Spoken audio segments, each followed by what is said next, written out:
ipinagpalit sa babaeng tinuring kong kapatid. Sa mismong anibersaryo namin, itinapon sa labas ng bahay na ako ang nagpundar kasama ang anak naming may sakit habang sila'y nagtatawanan sa loob. "Wala ka ng silbi, Althea," sabi niya, ang lalaking pinaglingkuran ko ng 8 taon. Ngunit sa pagyakap ng munting kamay ng aking anak, isinumpa ko, "Babangon ako. Pero paano ka magsisimula kung abo na lang ang natitira sa'yo?" "Huwag kang mag-alala, Katrina. Pipirmahan niya yon." Ang boses na yon, pamilyar at dapat sana'y nagbibigay sa akin ng kapanatagan, ay tila isang matalim na bubog na tumusok sa aking pandinig. Saan pa ba siya pupulutin kung wala ako? Sanay yon na sunod-sunuran lang. Nakatayo ako sa labas ng aming silid, hindi makagalaw. Ang mga daliri ko'y nanlalamig sa pagkakahawak sa isang maliit at kuwadradong kahon na binalot sa asul na papel. Sa loob nito ay isang relong pinag-ipunan ko ng ilang buwan, isang sorpresang regalo para sa aming 8th anibersaryo. Sa kusina, sa mahinang apoy, kumukulo ang kare-kare, ang paborito niyang ulam na buong pagmamahal kong inihanda. Ang bango nito na kanina'y nagpapangiti sa akin ay tila unti-unting nagiging amoy ng isang pagkakanulo. "Galing mo talaga, love," narinig kong sabi ni Katrina, ang best friend ko, ang kapatid na turing ko.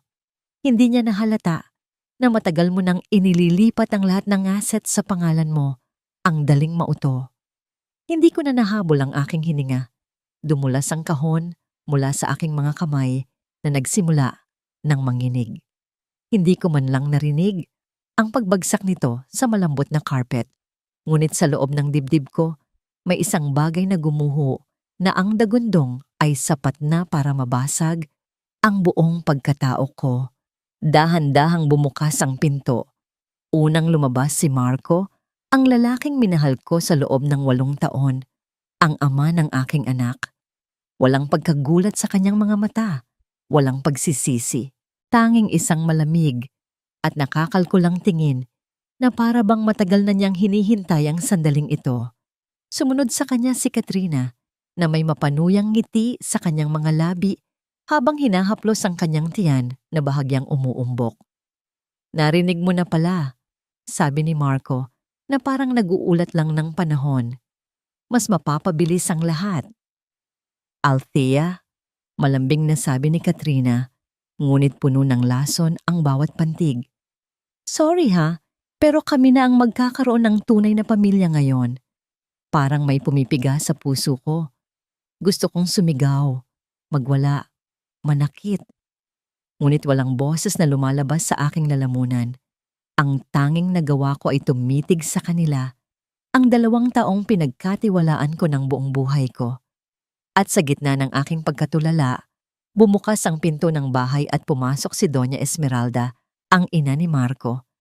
Ang kanyang mga mata ay agad na dumapo sa akin, puno ng pagkasuklam. Isang malakas na sampal ang dumapo sa aking pisngi. Ang hapdi ay gumising sa aking mga diwang manhid. "Walang hiya kang babae ka," sigaw niya, umalingaungaw sa buong kabahayan. "Pagkatapos pakainin at patirahin ng anak ko, gusto mo pa siyang nakawan? Ikaw na hampas lupa ka." Hindi ko maintindihan. Anong pagnanakaw ang sinasabi niya? Ako ang nagtipid. Ako ang nagbudget. Ako ang nagsakripisyo para makaipon kami. "Palayasin mo na yan, Marco," utos ng matanda.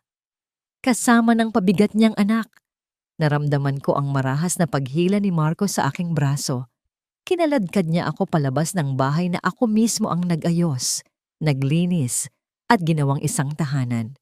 Mula sa kanyang silid, tumakbo ang anak naming si Leo, 5 taong gulang. Umiiyak at mainit ang katawan dahil sa lagnat. "Mama! Mama!" Sinubukan kong bumitaw para yakapin ang aking anak, ngunit mas hinigpitan ni Marco ang hawak sa akin. Kinuha ni Katrina si Leo at halos itulak palabas sa akin. "Heto na ang pamilya mong basura," sabi ni Marco. Ang boses niya'y walang anumang bahid ng pagmamahal na minsan niyang ipinangako. Ibinato niya sa amin ang isang bag na naglalaman ng iilang piraso ng aming mga damit.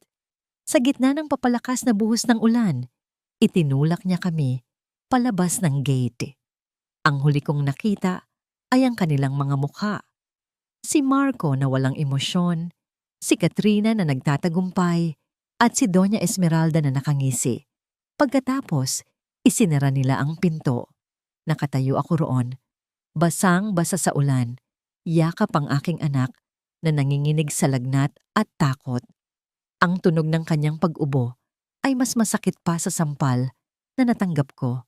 Wala kaming pera, wala kaming matutuluyan, wala kaming kahit na ano. Pinunasan ng maliliit na kamay ni Leo ang mga luha sa aking pisngi na humahalo na sa tubig ulan. "Don't cry, Mama," bulong niya. "I'm here." Inakap ko siya ng mahigpit, ang tanging yaman na natitira sa akin. At habang nakatingin sa nakasaradong pinto ng bahay na minsan kong tinawag na amin, isang tanong ang umalingaungaw sa aking isipan, paulit-ulit, na parang isang walang katapusang parusa. Sa 8 taon na ibinigay ko, sa bawat butil ng pawis at patak ng luha, ito lang ba ang halaga ko? Isang basahang itinapon sa gitna ng ulan? Ang bawat pag-ubo ni Leo ay parang maliliit na karayom na tumutusok sa aking dibdib. Mas masakit pa sa lamig ng ulan na bumabasa sa aming mga buto. Hindi ko alam kung gaano kami katagal na naglakad. Nilamon kami ng dilim ng gabi. Ang tanging liwanag ay mula sa mga poste ng ilaw na tila inaantok na rin. Ang bigat ni Leo sa aking mga braso ay hindi ko alintana. Ang bigat sa aking puso ang halos magpabuwal sa akin. Sa dulo ng isang makitid na eskinita, nakakita ako ng isang kupas na karatulang may nakasulat na "Rooms for Rent." Ginamit ko ang mga huling barya sa aking bulsa. Ang bawat piraso ay tila may sariling alaala ng mga pangarap na ngayon ay abuna para ipambayad sa isang gabing upa. Ang kwarto, hindi ito matatawag na kwarto. Isa itong kahon na amoy amag at alikabok. Isang maliit na bumbilya ang nagbibigay ng madilaw at matamlay na ilaw sa isang sulok kung saan nakalatag ang isang manipis at may amag na kutsyon. Ito na ang palasyo namin ngayong gabi. Dahan-dahan kong inihiga si Leo. Kinumutan ko siya gamit ang sarili kong damit na medyo tuyo pa para maibsan ang kanyang panginginig. Habang pinagmamasdan ko ang kanyang payapang mukha sa pagkakatulog, ang kanyang mahahabang pilik mata na basa pa sa luha, doon lamang bumuhos ang mga luhang kanina ko pa pinipigilan. Walang tunog, tanging ang pagyanig lamang ng aking mga balikat sa isang sulok ng madilim na silid. Umiyak ako para sa aking anak na inagawan ng ama. Umiyak ako para sa 8 taon na ibinasura na parang wala lang. At umiyak ako para sa sarili ko dahil sa unang pagkakataon sa buhay ko, hindi ko alam kung paano kami magsisimula bukas. Saan kami kukuha ng pagkain? Ng gamot para sa lagnat ni Leo? Ang takot ay isang malamig na kamay na humahaplos sa aking batok. Nagising ako sa mahinang katok sa pinto. Agad akong kinabahan. Si Marco ba? Natuntun niya kami? Nanginginig kong binuksan ang pinto. Sa labas ay nakatayo ang isang matandang babae. Maliit ang pangangatawan at may mga matang puno ng pag-aalala. Hawak niya ang isang mangkok na umuusok pa. "Nakita ko kayo kagabi," mahinang sabi niya. Ang boses ay malumanay. "Mukhang maginawang gabi ninyo. Kumain muna kayo ng anak mo." Hindi ko alam ang sasabihin. Puno ng hiya at pag-aalinlangan. Gusto kong tumanggi. Ngunit nang muli kong marinig ang mahinang pag-ubo ni Leo mula sa kutsyon, nawala ang lahat. Tinanggap ko ang mangkok ng mainit na lugaw. Dahan-dahan kong sinubuan si Leo. Sa bawat subo, tila nanunumbalik ang kulay sa kanyang maputlang mga labi. Nang matapos siya, pinunasan ko ang gilid ng kanyang bibig. At doon, sa unang pagkakataon, sa loob ng 24 na oras, nakita ko siyang muling ngumiti. Ang munting nangiting iyon ang nagsilbing panggatong sa nanlalamig kong kaluluwa. Iyon ang naging lakas ko. Iyon ang naging dahilan kung bakit kailangan kong lumaban. Ibinalik ko ang walang lamang mangkok sa katabing pinto. Salamat po, sabi ko. Ang boses ay nanginginig pa. Althea po. At ito si Leo. Ako si Nena. Sagot niya na may maliit ng ngiti. Pero Aling Nena na lang ang itawag mo sa akin. Nang bumalik ako sa loob ng kwarto, bumalik din ang bigat ng katotohanan. Wala na kaming pera. Kahit isang sentimo. Kumalam ang sikmura ko. Isang paalala na hindi pa ako kumakain. Tumingin ako kay Leo na ngayon ay mahimbing nang natutulog. Hindi na nanginginig tulad ng kagabi. Kailangan kong gumawa ng paraan. Hindi para sa akin, kundi para sa kanya. Hindi ako maaaring manatiling isang biktima. Para kay Leo, kailangan kong bumangon. Bilang pasasalamat kay Aling Nena, ginugol ko ang buong umaga sa paglilinis ng kanyang maliit na bahay at paglalaba ng kanyang mga damit. Ang bawat kusot sa tela, ang bawat pagod sa aking mga braso ay isang paraan para sabihing salamat sa paraang kaya ko. Naku Hija, napakabuti mo namang bata, sabi ni Aling Nena habang pinagmamasdan ang maaliwalas na niyang paligid. Huwag mo nang isipin yon. Ang tulong ay hindi dapat tinutumbasan. Ito na lang po ang paraan ko, Aling Nena. Sagot ko. Wala po akong pera, pero may lakas pa po ako. Kinagabihan, habang inihahanda niya ang aming hapunan, pinigilan ko siya. Ako na po, alok ko. Pahiram po ako ng kusina ninyo. Pumayag siya. Sa mga sangkap na bigay niya, kaunting manok, bawang, toyo at suka. Nagsimula akong magluto.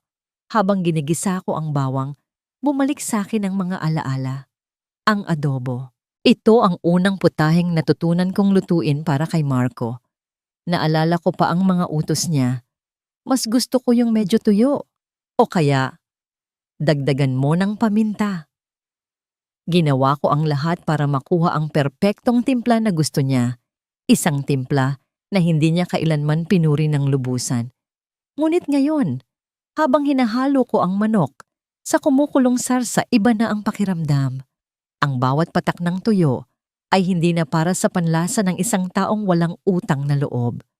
Ang bawat piraso ng bawang ay hindi na para sa isang pag-ibig na nagtaksil. Nagluluto ako ngayon hindi dahil sa obligasyon, kundi para sa kaligtasan. Nagluluto ako para sa amin ni Leo. Nang matikman ni Aling Nena ang adobo, halos manlaki ang kanyang mga mata. Iha Diyos ko, napakasarap nito. Bulalas niya. Ang sarap nito ay parang may kasamang kwento. Bakit hindi mo subukang magbenta? Napatingin ako sa kanya, puno ng pag-aalinlangan. Sino naman po ang bibili sa luto ng isang tulad ko? Ako ang unang bibili. Tawa niya. Iha, ang talento ay talento. Huwag mong hayaang ikulong niya ng takot mo. Sa tulong ni Aling Nena, nanghiram ako ng 200 piso mula sa kanya para makapamili ng mga sangkap kinabukasan. Tila isang malaking sugal ang halagang iyon. Kinuha niya ang kanyang lumang cellphone, kinuhanan ng litrato ang niluto kong adobo at ipinost ito sa isang Facebook group para sa aming komunidad. Adobo ni Thea. Basa ko sa caption na ginawa niya. Masarap, malinis, at puno ng pagmamahal. Perfect for lunch. PM for orders. Maghapon kaming naghintay. Ang bawat minuto na lumilipas ay tila isang oras. Ang pag-asa sa aking dibdib ay unti-unting pinapatay ng katahimikan. Baka tama ako. Baka walang papansin.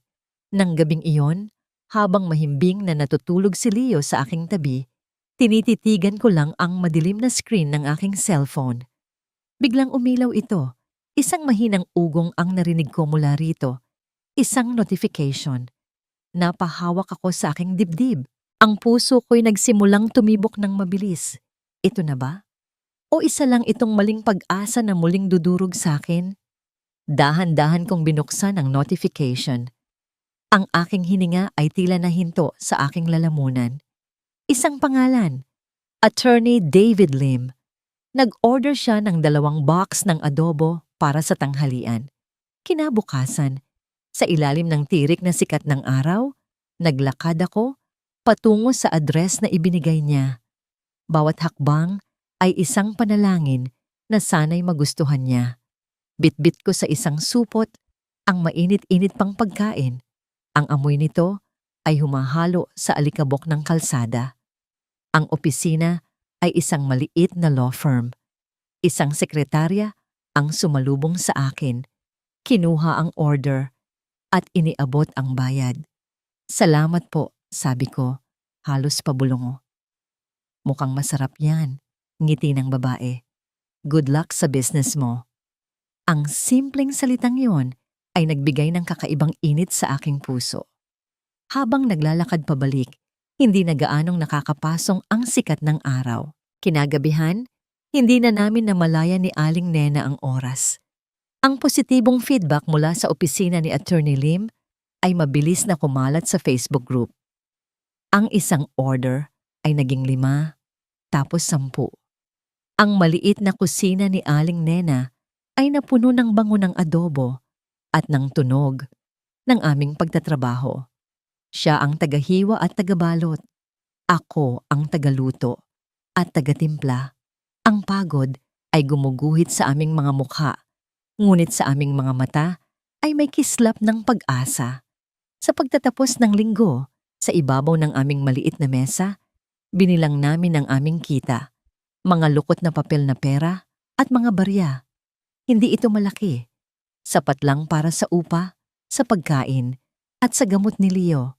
Ngunit habang hawak ko ang perang iyon sa aking palad, perang galing sa sarili kong pawis, sa sarili kong talento, naramdaman ko ang isang bagay na matagal nang nawala sa akin, pagmamalaki sa sarili. Niyakap ko si Leo ng mahigpit. May pambili na tayo ng gamot at masarap na pagkain, anak. Bulong ko, at isang butil ng luha ang pumatak mula sa aking mata. Ngunit hindi ito luha ng pighati. Ito ay luha ng tagumpay. Mula sa kinita ko, binilhan ko si Leo ng isang maliit na laruang kotse. Nang makita niya iyon, ang kanyang mga mata ay nagningning na parang 2 bituin. Ang tawa niya habang pinapatakbo ang laruan sa sahig ay musika sa aking pandinig. Mas matamis pa sa lahat ng papuri, mas mahalaga pa sa lahat ng ginto sa mundo. Sa gitna ng aming munting selebrasyon, may kumatok sa aming pinto. Ang tunog ng mga kamao na tumatama sa manipis na kahoy ay malakas at walang pasensya. Inakala kong isa itong customer, ngunit nang buksan ko ang pinto, ang nangiti sa aking mga labi ay biglang naglaho. Nakatayo roon si Marco. Ang kanyang mukha ay puno ng galit at pagkasuklam.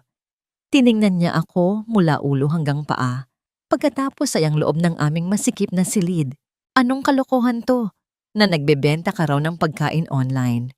Tanong niya. Ang bawat salita ay may bahid ng panunuan. Napatitig ako sa kanya. Ang pamilyar na mukha na dati hinahalikan ko ay ngayoy tila sa isang halimaw. Wala kang pakialam sa ginagawa ko, Marco. May pakialam ako. Sigaw niya at isang ugat ang lumitaw sa kanyang leeg. Pinag-uusapan ako ng mga tao. Ang dating asawa ko, nagtitinda lang ng ulam sa kanto. Nakakahiya! You're ruining my name! Bago pa ako makasagot, lumabas si Aling Nena mula sa kanyang silid. Hawak ang isang walis tingting na para bang isa itong sandata. At sino ka para sumigaw dito? Wala kang karapatan sa pamamahayay na ito. Umalis ka kung ayaw mong ihampas ko ito sa bungomo mo. Natigilan si Marco, hindi makapaniwala na may isang matandang handang lumaban sa kanya. Nagbato siya ng isang huling masamang tingin sa akin. Hindi pa tayo tapos, Althea. Banta niya. Sisiguraduhin kong pagsisisihan mo ito. Pagkatapos ay mabilis siyang tumalikod at naglakad paalis. Ang yabang ay nabawasan, ngunit ang banta ay nanatili sa hangin. Isinara ko ang pinto. Ang aking mga tuhod ay nanginginig. Ang takot na idinulot niya ay tila isang lason na muling kumalat sa aking sistema. Kinabukasan, habang naghahanda ako ng mga order, may kumatok ulit. Ang puso ko'y lumundag sa takot. Ngunit nang buksan ko ang pinto, isang lalaking nakasuot ng barong at may bitbit na briefcase ang nakatayo roon. Pamilyar ang kanyang mukha. "Hi, ako si David Lim," magalang niyang sabi. "Ako yung umorder ng adobo kahapon. Naisip ko lang na dumaan para personal na sabihing napakasarap ng luto mo." "Attorney, David Lim?"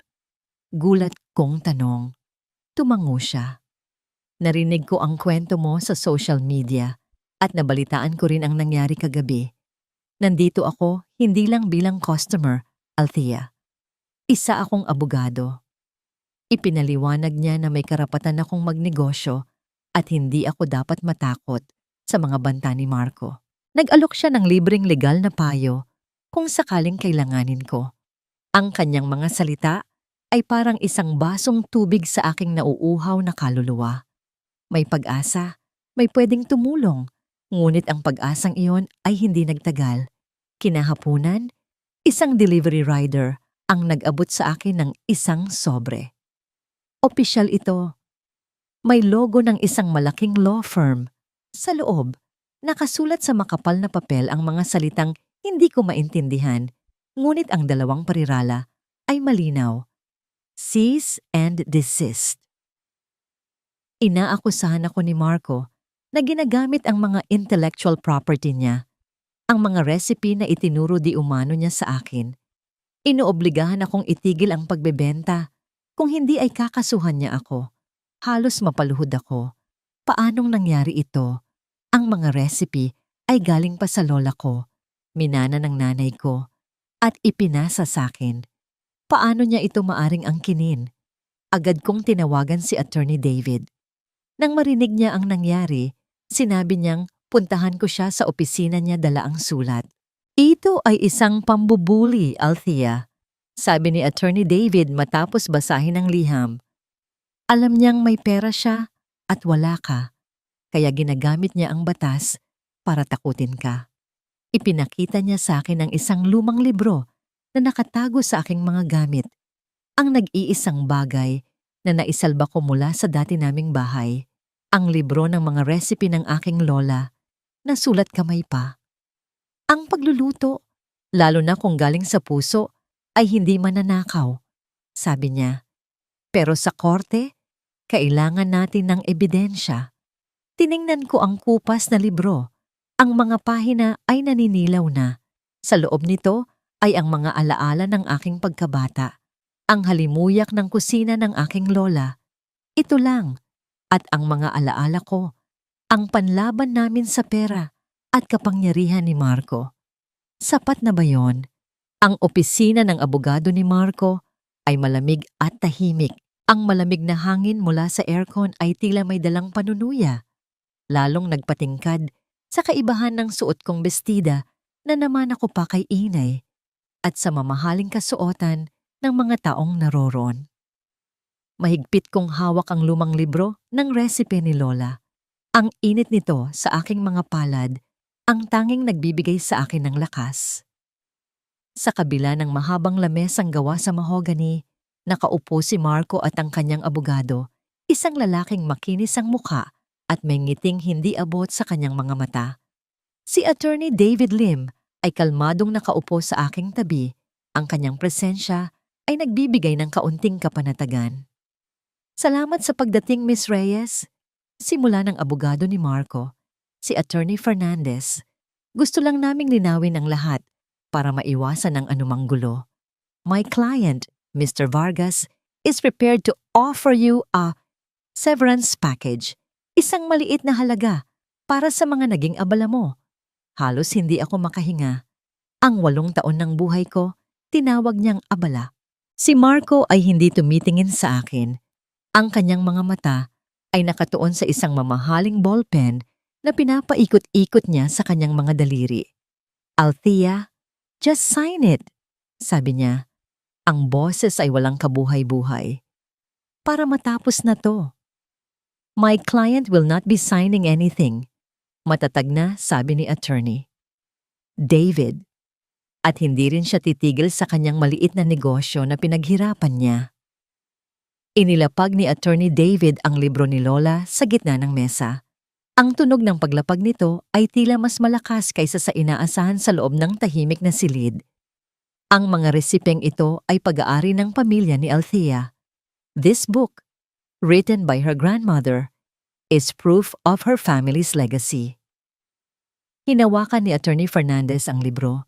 Binuklat ito na may pagkasuklam na para bang isa itong maruming basahan. Isinara niya ito at itinulak pabalik sa amin. Isang lumang notebook? Ito ang ebidensya ninyo?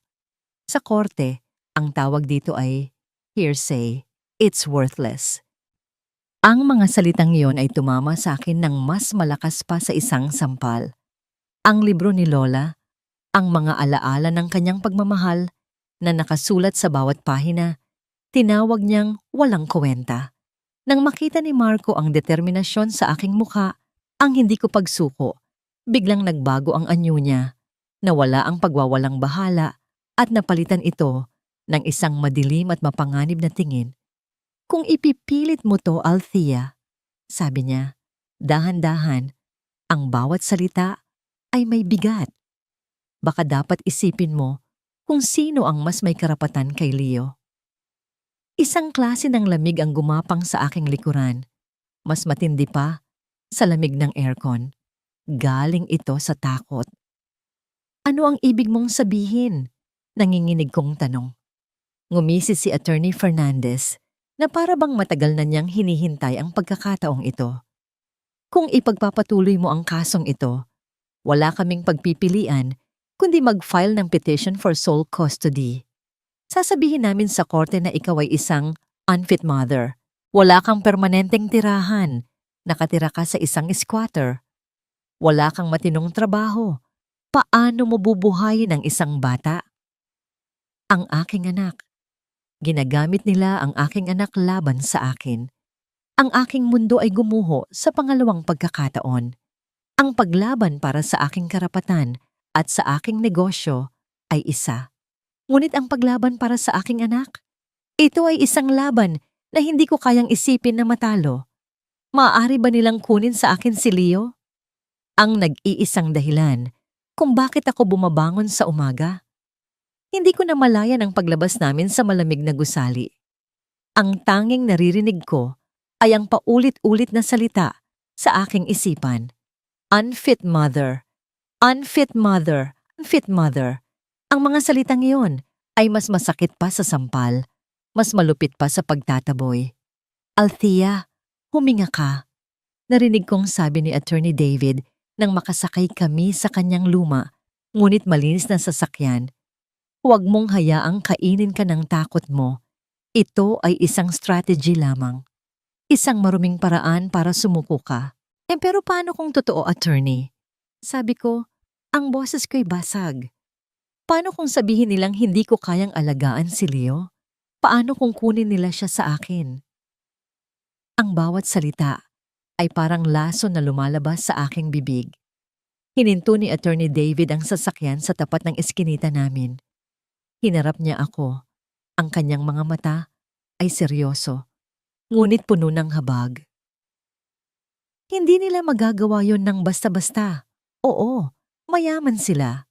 Pero ang batas ay kumikilala sa karapatan ng isang ina. Kailangan nating patunayan na ikaw ay isang mabuting ina na kaya mong itaguyod ang anak mo at ang unang hakbang ay ang huwag sumuko sa negosyo mo. Nang bumalik ako sa aming munting silid, nadatnan ko si Leo na masayang naglalaro sa sahig. Ang maliit na laruang kotse na binili ko mula sa una kong kita ay tumatakbo sa ilalim ng kanyang mga kamay. Nang makita niya ako, tumakbo siya at yumakap sa aking mga binti. Mama, look! My car is fast! Masaya niyang sabi. Ang kanyang mga mata ay kumikinang. Walang kamalay-malay sa bagyong namumuo sa aming paligid. Binuhat ko siya at niyakap ng napakahigpit. Inamoy ko ang kanyang buhok Ito ang aking anak, ang aking buhay, ang aking lakas. Sa sandaling iyon, ang takot sa aking puso ay unti-unting napalitan ng isang bagay na mas matindi, galit. Isang dalisay at nag-aalab na galit para sa isang amang kayang gawing bala ang sarili niyang anak sa isang laban. Kinagabihan, habang tinutulungan ako ni Aling Nena sa paghahanda ng mga order para kinabukasan, hindi ko na napigilan ang aking sarili. Ikinuwento ko sa kanya ang lahat. Ang bawat salita ko ay may kasamang luha ng galit at takot. Hindi nagsalita si Aling Nena. Nang matapos ako, kinuha niya ang aking mga kamay. Ang kanyang mga palad ay kulubot na, ngunit mainit at matatag. Walang sino mang hukom sa mundo ang makapagsasabi na, "Hindi ka mabuting ina." Sabi niya, ang kanyang boses ay matigas na parang bato. Ang pagmamahal ng isang ina, ang pinakamatibay na ebidensya sa lahat. At nakikita ko yan sa iyo araw-araw. Kinuha niya ang libro ng recipe ni Lola at inilagay ito sa aking mga kamay.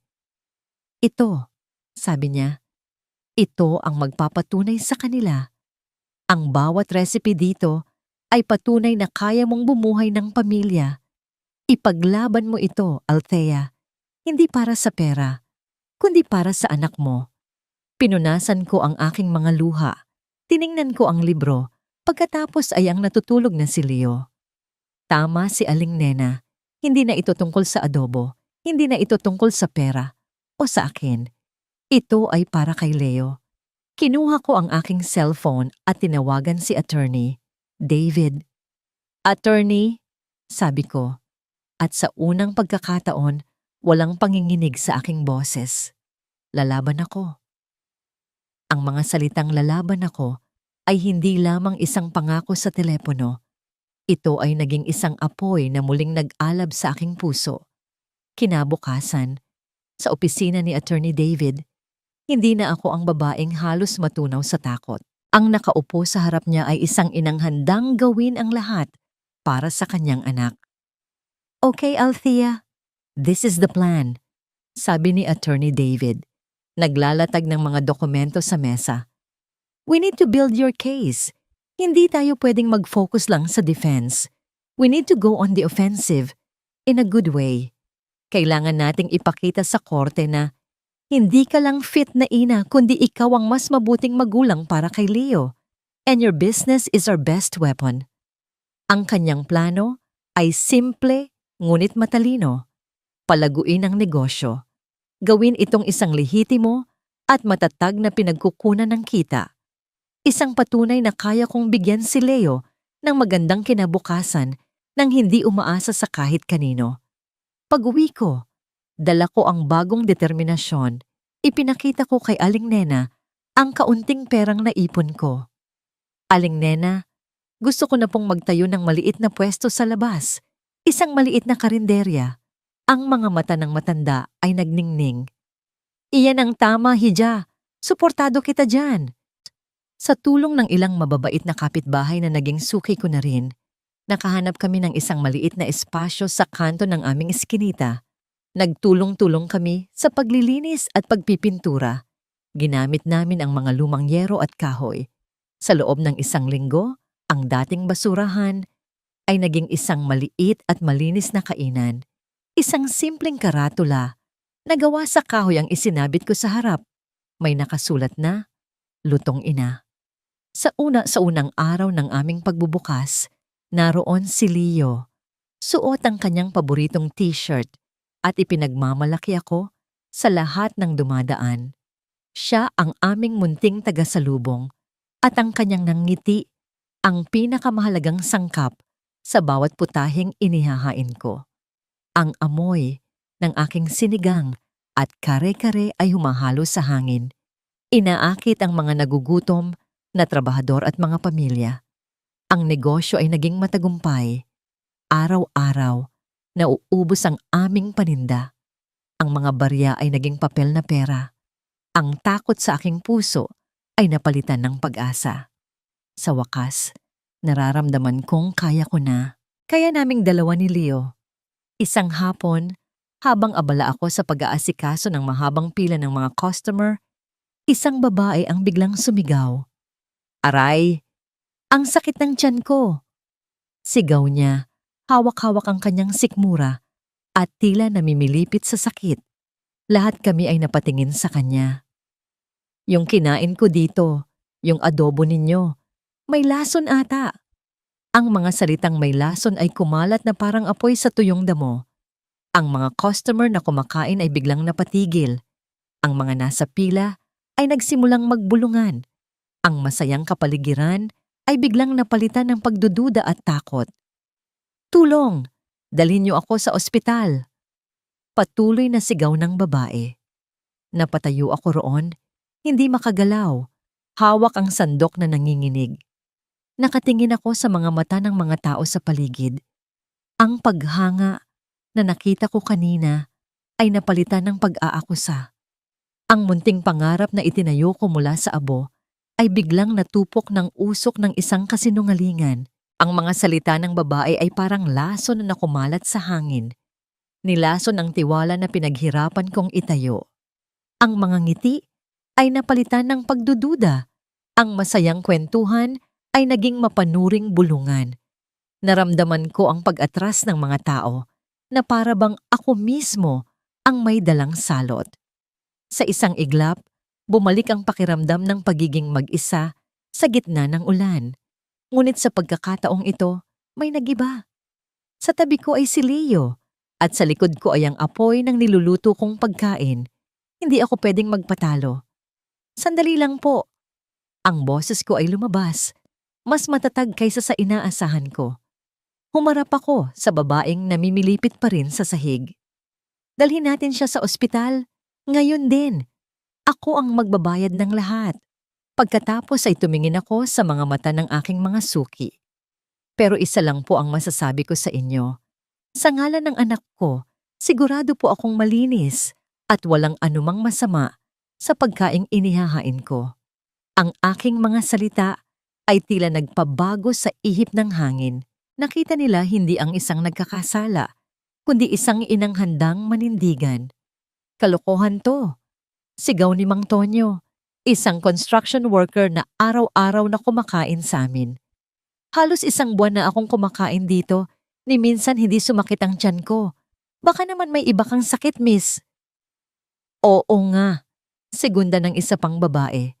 Baka naman sinadya mo yan para manira. Biglang humarap si Aling Nena sa babae. Ang kanyang mga mata ay nanlilisik.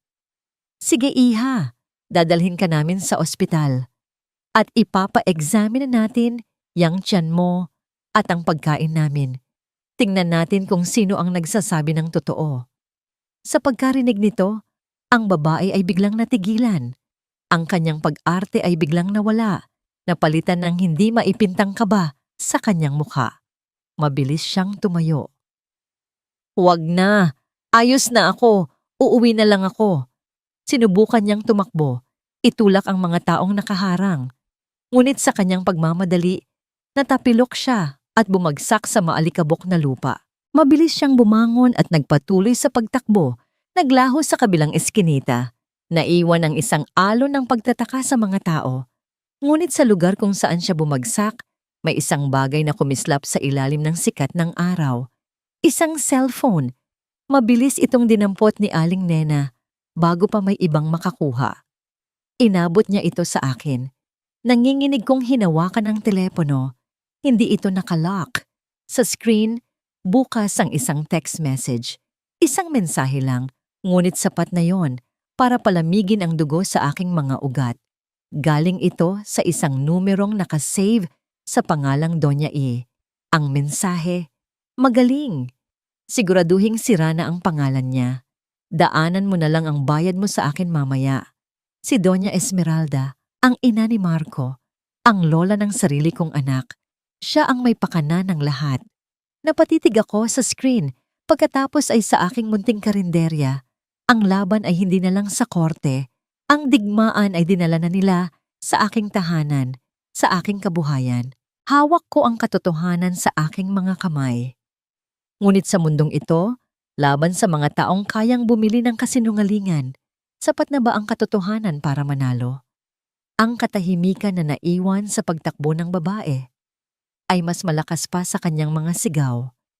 Ang mga customer ko, na kanina'y puno ng pagdududa, ay ngayon nakatingin sa akin na may halong paghanga at galit. Galit para sa mga taong may kakayahang gumawa ng ganitong karumal-dumal na bagay. Walang hiya sila. Narinig kong sabi ni Mang Tonyo, hayop ang gumagawa niyan. Lumapit sa akin si Aling Nena. Ang kanyang mga mata ay nag-aalab. Ano ang gagawin mo, Hija? Hawak mo ang ebidensya. Tumingin ako sa cellphone sa aking kamay. Ito ay isang granada, isang maling paghagis at maaari itong sumabog sa aking mukha. Ngunit kung tama ang paggamit ko, maaari nitong pasabugin ng pader na kanilang itinayo para ikulong ako sa takot. Walang pag-aalinlangan, agad akong nagtungo sa opisina ni Attorney David Lim. Hindi na ako ang babaeng umiiyak na humihingi ng tulong. Ang pumasok sa kanyang pinto ay isang mandirigmang may dalang armas. Ipinakita ko sa kanya ang cellphone at ang mensahe. Habang binabasa niya ito, nakita ko ang pagbabago sa kanyang mukha mula sa professional na interes patungo sa hindi maitagong galit. "This is it, Althea," sabi niya.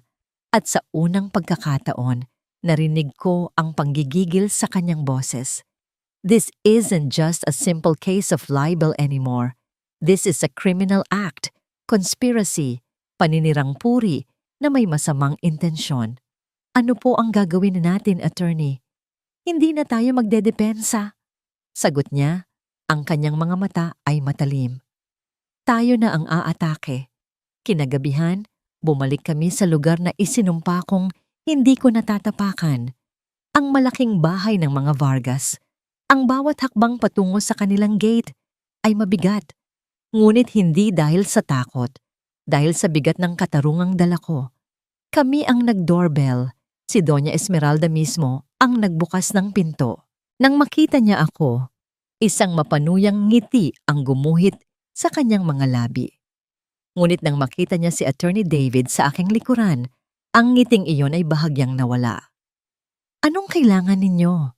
Malamig niyang tanong. Nandito po kami para maghatid ng mensahe, magalang na sabi ni Attorney David. Inilabas niya ang isang opisyal na dokumento. Ito ay isang cease and desist letter para sa inyo at para sa anak ninyong si Marco. Itinitigil namin ang anumang uri ng harassment, paninira at pananakot laban sa kliyente ko, si Miss Althea Reyes. Tumawa si Doña Esmeralda, isang tawang walang kagalakan. Harassment? Kami. Baka dapat kayo ang padalhan niyan. Talaga po ba? Tanong ni Attorney David. Dahan-dahan niyang itinaas ang cellphone, sapagkat ang may-ari ng teleponong ito ay handang tumestigo na inutusan ninyo siyang magpanggap na nalason para sirain ang negosyo ni Althea. Ang mensahe ninyo na nagsasabing, daanan mo na lang ang bayad mo sa akin mamaya, ay malinaw na ebidensya. Ang kulay sa mukha ni Doña Esmeralda ay biglang nawala. Para siyang isang estatwang binuhusan ng maputlang pintura. Mula sa likod niya ay lumabas si Marco na narinig ang usapan. Humarap ako sa kanila, hindi sa ina ni Marco, kundi kay Marco mismo. Ginawa mo na akong tanga, sabi ko. Ang boses ko ay kalmado ngunit puno ng bigat. Tinanggalan mo na ako ng tahanan. Ninakaw mo na ang lahat ng pinaghirapan ko. Pero ang gamitin ang kinabukasan ng sarili mong anak para lang manalo sa isang maruming laro. Marco, hindi ko alam na kaya mong bumaba ng ganyan kababa. Walang naisagot si Marco. Ang tanging nagawa niya ay tumingin sa kanyang ina, na para bang naghahanap ng sagot na hindi niya kailanman mahahanap. Ang mundo ay bumaliktad. Ang babaeng itinapon sa ulan ay ngayon nakatayo sa kanilang pintuan, hawak ang kidlat na maaring tumupok sa kanila. Si Doña Esmeralda, na na-corner at napahiya, ay tumingin sa akin. Ang kanyang mga mata ay puno ng purong lason. Hindi pa ito tapos. Bulong niya, isang pangakong mas nakakatakot kaysa sa sigaw. Kung hindi kita makuha sa legal, may iba pang paraan. Ang banta ni Doña Esmeralda ay hindi lamang mga salita. Ito ay isang anino na sumunod sa akin pag-uwi. Ang bawat kaluskos sa gabi, ang bawat estrangherong napapadaan sa aming karinderya ay nagdudulot ng kaba sa aking dibdib. Ang digmaan ay lumampas na sa korte at sa paninira. Nararamdaman ko nasa personal na itong level. Isang gabi, habang nag-iimpake kami ni Aling Nena ng mga natirang pagkain, isang luma at itim na van ang huminto sa tapat ng aming pwesto. Bumaba ang dalawang lalaking malalaki ang katawan. Ang kanilang mga mukha ay walang emosyon, ngunit ang kanilang mga mata ay may malamig na tingin na nagpabilis ng tibok ng puso ko. "Althea Reyes?" tanong ng isa. Ang boses ay magaspang. "Sino po sila?" Nanginginig kong tanong, habang dahan-dahang inilalagay si Aling Nena sa aking likuran. "May nagpapabigay lang nito," sabi ng lalaki, at inilapag niya ang isang malaking paper bag sa aming mesa. Pagkatapos ay mabilis silang bumalik sa van at humarurot paalis. Nakatitig kami sa paper bag na para bang isa itong bomba. Nanginginig ang aking mga kamay habang dahan-dahan ko itong binubuksan. Sa loob, hindi pera, hindi rin isang babala. Ang laman nito ay ang lahat ng gamit ni Leo mula sa dati naming bahay, ang kanyang mga laruan, ang kanyang mga damit, ang kanyang unan na may amoy pa niya, pati na ang isang litrato naming tatlo noong masaya pa kami. Sa ibabaw ng lahat ng ito ay isang sulat. Isang linya lang. Sulat kamay ni Marco. "Kung talagang mahal mo siya, umalis ka na. Huwag mo na siyang idamay sa gulo mo." Ito na. Ang huling alas nila. Hindi na nila ako tinatakot na kunin si Leo. Tinatakot nila ako sa kung anong maaaring mangyari sa kanya kung mananatili siya sa aking tabi. Ang mensahe ay malinaw. Ako ang gulo. Ako ang panganib. Yakap-yakap ko ang unan ni Leo. Humahagulgol sa isang paraan na hindi ko pa nagawa dati. Mas masakit pa ito sa sampal. Mas masakit pa sa pagtataksil. Dahil sa pagkakataong ito, sinasaksak nila ako gamit ang nag-iisang bagay na pinakamahalaga sa akin, ang pagiging ina ko. Nilapitan ako ni Aling Nena. Hinaplos niya ang aking likod. "Hija, ano ang gagawin mo?" Tumingin ako sa kanya. Ang aking mga mata ay puno ng luha at pagod. "Hindi ko na po alam, Aling Nena. Pagod na po ako. Siguro tama sila. Siguro kung aalis kami, kung magtatago kami, matatapos na ang lahat." Ang pagsuko ay isang matamis at nakakaakit na bulong sa aking pandinig. Ang pagtakas, ang paglimot. Kinabukasan, habang nagliligpit ako ng aming mga gamit, handa nang tumakas. Isang tawag ang dumating sa aking cellphone. Si Attorney David. "Althea, huwag kang gagawa ng kahit anong padalos-dalos," sabi niya. Ang boses ay nag-aapura.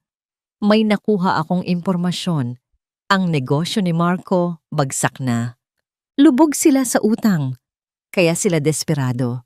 Ikaw na lang ang natitira nilang pag-asa.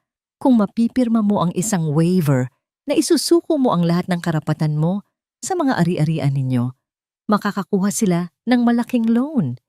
That's what this is all about. Pera." Natigilan ako. Pera. Ang lahat ng pananakot, ang lahat ng sakit ay dahil sa pera. "Althea, nakikinig ka ba?" tanong ni attorney. "David, ang pinakamalaking pagkakamali na magagawa mo ngayon ay ang tumakbo. Dahil sa mata ng batas, iyon ay pag-amin ng pagkatalo. At sa oras na tumakbo ka, doon ka talaga nila matatawag na unfit mother." Binitawan ko ang damit na hawak ko. Tumingin ako sa laba. Nakita ko si Leo, naglalaro, tumatawa. Ang kanyang tawa ang nagsilbing sagot. Ang pagtakbo ay hindi magbibigay sa kanya ng kapayapaan. Ito ay magtuturo sa kanya na sumuko. Ang pagprotekta sa kanya ay hindi nangangahulugang pagtatago sa kanya mula sa mundo. Ito ay nangangahulugang paglaban para makalikha ng isang mundong ligtas para sa kanya. Pinunasan ko ang aking mga luha. Ang apoy na akala ko'y namatay na ay muling umalab, mas mainit at mas maliwanag kaysa dati. Hindi ako aalis, attorney. Sabi ko, ang bawat salita ay isang panata. Tapusin na natin ito. Sa korte man o sa labas nito, haharapin ko sila. Hindi bilang isang biktima, kundi bilang isang ina. Ang araw ng aming pagdinig sa korte ay dumating na parang isang bagyong matagal nang namumuo. Ang hangin ay mabigat, puno ng tensyon. Sa loob ng courtroom, nakita ko si Marco at si Doña Esmeralda. Ang dating kayabangan sa kanilang mga mukha ay napalitan ng isang manipis na layer ng desperasyon. Si Attorney Fernandez, ang kanilang abogado, ay nagsimula sa kanyang atake. Ipinipinta ako bilang isang babaeng pabaya, walang trabaho, at walang kakayahang magpalaki ng isang bata. Ngunit sa bawat paratang niya, may sagot si Attorney David. Mga testimonya mula sa aking mga suki, mga resibo mula sa aking maliit na negosyo, mga litrato ng aking malinis na tahanan, at ng masayang si Leo. Ngunit ang pinakamalakas na ebidensya ay hindi galing sa mga papel. Galing ito sa akin. Nang ako na ang tinawag para tumestigo, naglakad ako patungo sa witness stand. Bago ako magsalita, tumingin ako, hindi sa hukom, kundi kay Marco. 8 taon. Simula ko, ang boses ko ay kalmado. 8 taon kitang minahal at pinaglingkuran. Iniwan ko ang mga pangarap ko para buuin ang pangarap mo. Ang mga kamay ko na tinawag mong magaspang. Ito ang naglaban ng mga damit mo at nagluto ng mga pagkain mo. Ang katawan ko na sinabi mong pagod na. Ito ang nagdala sa anak mo sa loob ng 9 na buwan. Ang bahay na ipinagkakait ninyo sa amin, ako ang nagpunas ng sahig at nagtanim ng mga halaman doon. Ang perang sinasabi ninyong ninakaw ko, galing iyon sa pagtitipid ko sa sarili kong kape para lang may maibili ako ng gatas para kay Leo. Sa bawat salita ko, nakita ko ang unti-unting pagguho ng maskara ni Marco. Ang imahe ng isang makapangyarihang lalaki ay natutunaw, inilalabas ang isang duwag at makasariling bata sa loob. At ikaw, Doña Esmeralda, pagpapatuloy ko, bumaling sa kanya. Bilang isang ina, paano ninyo nagawang gamitin ang sarili ninyong apo para lang sa pera? Ang pagmamahal ba ay may presyo sa inyo? Hindi totoo yan. Nagsisinungaling siya. Sigaw ni Doña Esmeralda. Ngunit ang kanyang boses ay nanginginig. At doon, inilabas ni Attorney David ang kanyang huling alas, ang cellphone. Ipinakita niya sa hukom ang text message at pagkatapos ay ipinarinig ang isang voice recording, isang tawag mula sa babaeng umarte na nalason na matapos naming mahanap ay pumayag ng tumestigo kapalit ng proteksyon. Sa recording, malinaw na maririnig ang boses ni Doña Esmeralda na nag-uutos at nangangako ng bayad. Ang pagsabog. Iyon ay isang pagsabog ng katotohanan na yumanig sa buong silid. Si Marco ay napayuko na lamang, ang kanyang mukha ay nakasubsob sa kanyang mga kamay, talunan. Si Doña Esmeralda ay napasandal sa kanyang upuan.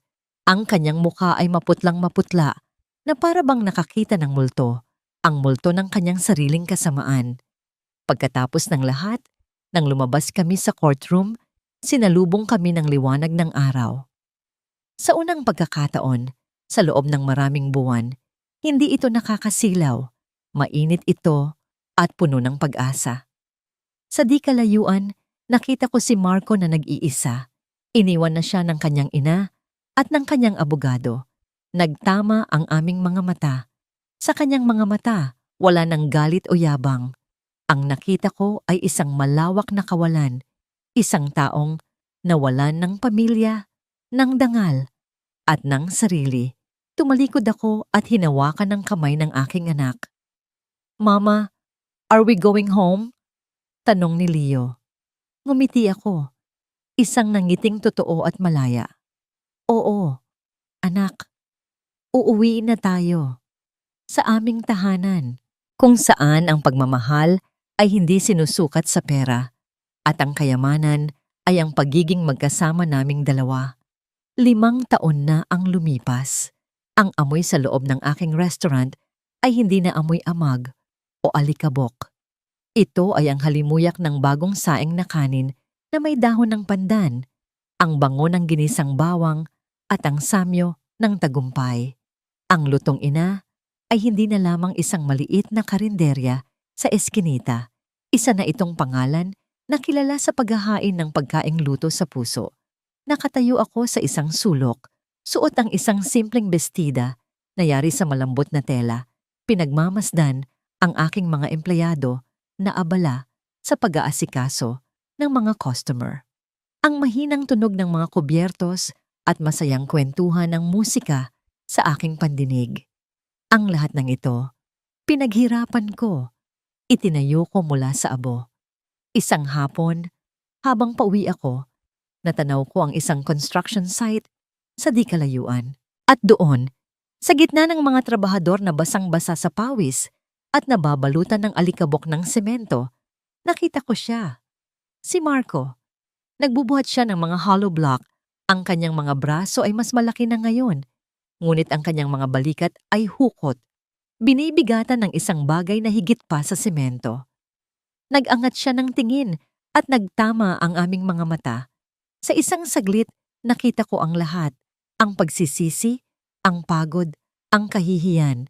Ngunit sa aking puso, wala na akong naramdamang galit. Wala nang sakit. Tanging isang malalim at payapang awa. Bahagya akong tumango sa kanya, isang tango ng pagkilala sa isang multo ng nakaraan. Pagkatapos ay tumalikod ako at nagpatuloy sa paglalakad. Iyon ang aking pagpapatawad.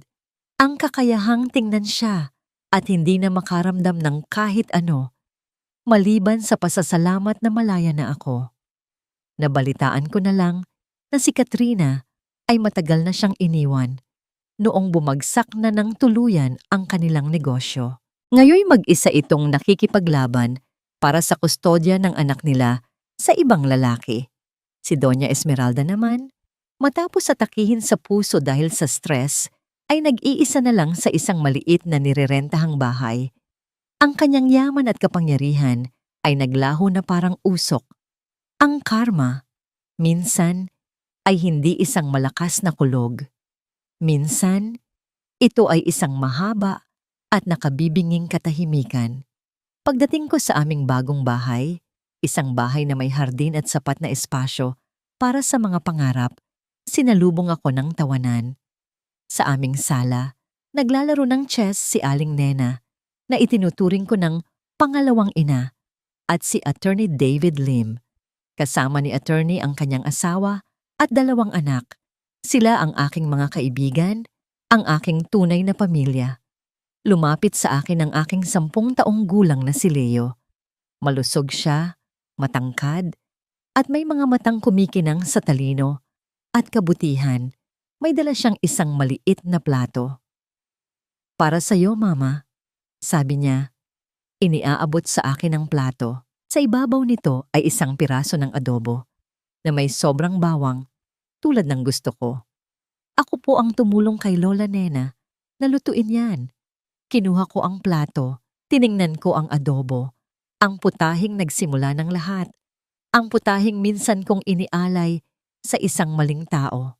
Ngayon, inihahain ito sa akin ng aking anak bilang isang alay ng pagmamahal. Tumingin sa akin si Leo, ang kanyang mukha ay puno ng pag-asa. Masarap po ba, Mama? Tumikim ako. Ang lasa ay perpekto. Ito ang lasa ng pagmamahal. Ito ang lasa ng pagbangon. Ito ang lasa ng tagumpay. Niyakap ko siya ng mahigpit.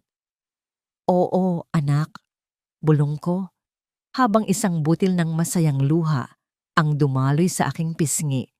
Ito ang pinakamasarap sa lahat. Habang pinagmamasdan ko ang mga mahal ko sa buhay na nagtatawanan sa ilalim ng aming bubong, naintindihan ko na Ang kapayapaan ay hindi ang kawalan ng bagyo. Ito ang kakayahang itayo, ang isang matibay na tahanan sa gitna nito. At ako, nakatayo pa rin, mas matatag kaysa dati. Tumingin ako sa kalangitan, sa papalubog na araw na nagbibigay ng gininto ang kulay sa aming hardin at bumulong. Salamat